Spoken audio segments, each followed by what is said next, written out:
দেশ অনিশ্চয়তার দিকে চলে যাচ্ছে বলে মন্তব্য করেছেন বিএনপির স্থায়ী কমিটির সদস্য আমির খসরু মাহমুদ চৌধুরী।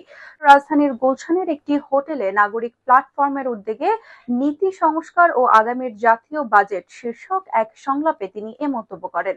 দেশকে গণতান্ত্রিক রূপান্তরের দিকে নিয়ে যাওয়ার জন্য প্রয়োজনীয় পদক্ষেপগুলো নেওয়া এই সরকারের প্রধান দায়িত্ব মন্তব্য করে আমির খসরু বলেন, বর্তমান অন্তর্বর্তী সরকার গণতান্ত্রিক প্রক্রিয়ায় উত্তরণের জন্য প্রয়োজনীয় সবকিছুকে উপেক্ষা করছে।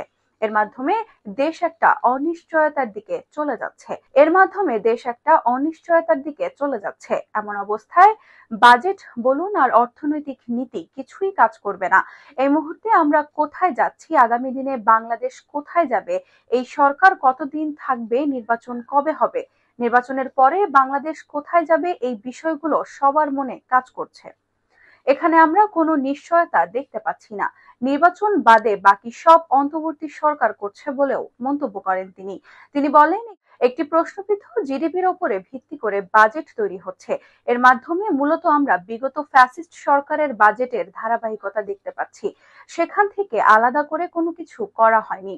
বাজেট তৈরির ক্ষেত্রে দেশের বর্তমান অর্থনৈতিক ও বৈশ্বিক পটভূমি কতটুকু চিন্তা করা হয়েছে, সেই প্রশ্নগুলো আমাদের করা দরকার। মিয়ানমারের সঙ্গে মানবিক করিডোরের বিষয়টি স্পর্শকাতর উল্লেখ করে খসরু বলেন, এটি রাজনৈতিক সিদ্ধান্তের বিষয়। অথচ অংশীজনদের সঙ্গে কোনো আলোচনা ছাড়া অন্তর্বর্তী সরকার এ বিষয়ে কিভাবে সিদ্ধান্ত নিতে পারে?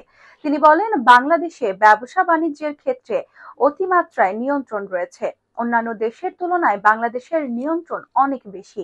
বিগত সময়ে নিয়ন্ত্রণের মাধ্যমেই লুটপাট হতে দেখেছি। আপনি যত নিয়ন্ত্রণ আরোপ করবেন তত লুটপাট হবে। এখান থেকে আমাদের বেরিয়ে আসতে হবে।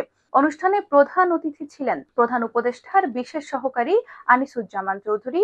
মূল প্রবন্ধ উপস্থাপক করেন বেসরকারি গবেষণা সংস্থা সেন্টার ফর পলিসি ডায়ালগে সম্মাননীয় ফেলো দেবপ্রিয় ভট্টাচার্য।